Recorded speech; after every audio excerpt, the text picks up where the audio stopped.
ဒီမှာ University လာတက်ရတဲ့ဘွားကိုဘယ်လိုမြင်လဲပျော့လား ကြော်ပါတယ်ကျွန်တော်တို့၃ယောက်မှာအကိုကကြတော့စီကောင်းတက်ခဲ့ကျွန်တော်တို့ကြတော့လည်း၂ယောက်က engineering တက်ခဲ့ကျွန်တော်တို့ရန်ကုန်မှာကလေးရောက်တူတူရှင်တက်ပြီးတော့ဒီဘက်ကိုလာတော့မှဒီမျိုးကိုတန်းလာတာမဟုတ်ပဲနဲ့အခြားမျိုးတစ်မျိုးမှာအနည်းဆုံးကျောင်းရတယ်ပေါ့အဲ့ရန်နေမှာ city ဘက်ချောင်းပြန်ကူးလာတယ်နှစ်ကြာဒီပေါ့နော်ကျွန်တော်တို့ဒီကျောင်းသား life ကိုဖြတ်တန်းခဲ့ရတယ်ပြီးတော့နိုင်ငံသားမှာကျောင်းတက်ချင်တဲ့ပိုးကလည်းရန်ကုန်မှာကလေးရဖွေးနေရဆိုတော့တက်ပလာ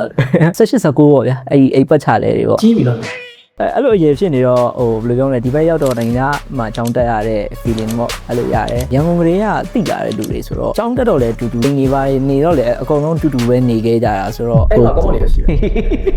မစီကျောင်းပြောနေတော့ဒါနဲ့တို့ကျောင်းလာမင်းနေကျောင်းကိစ္စပဲပြောအားလုံးအတူတူကျောင်းနေရောသွားကျောင်းနေပြီးကျောင်းနေတက်ခီးတွေထွက်ဆိုတော့ပြောပါတယ်ကျွန်တော်တော့ကျွန်တော်မှတ်မှတ်ရဆို physics အတန်းမှာအမှစပြီးတော့ပထမဆုံးဒီကျောင်းရဲ့ဟိုနိုင်ငံခြားမှာကျောင်းစတက်နေပြီးတော့အရင်နေ့ပြောတာတင်တဲ့စာတွေကလည်းဟိုအထက်တန်းမှာသင်ငယ်တဲ့စာနဲ့မတိတ်မရေးဆိုတော့ဒီလိုပဲတောင်းအောင် easy ပါပါ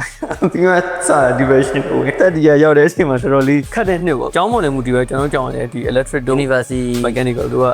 subject တွေဘယ်လိုဖြစ်လဲဆိုတော့တက်တီရလောက်ရောက်မှကိုတကယ်တက်တဲ့ department ရဲ့ဟိုတင်ရတဲ့ဟာတွေကိုမြင်ရတယ်လို့ major subject တွေအဓိကဝင်လာတဲ့အချိန်ကျတော့အဲ့ချိန်တော့နည်းနည်းလေးတိုင်ပတ်ခဲ့တာရှိရပါတော့အားသားကြလည်းရှိအားနည်းကြလည်းရှိရပေါ့အားသားကြကကျတော့မြန်မာတွေစုနေတယ်စားတော့ကျွန်တော်တို့ဘယ်တော့မှဒုက္ခမရဘူးအကောင်လုံးဟင်းချက်တက်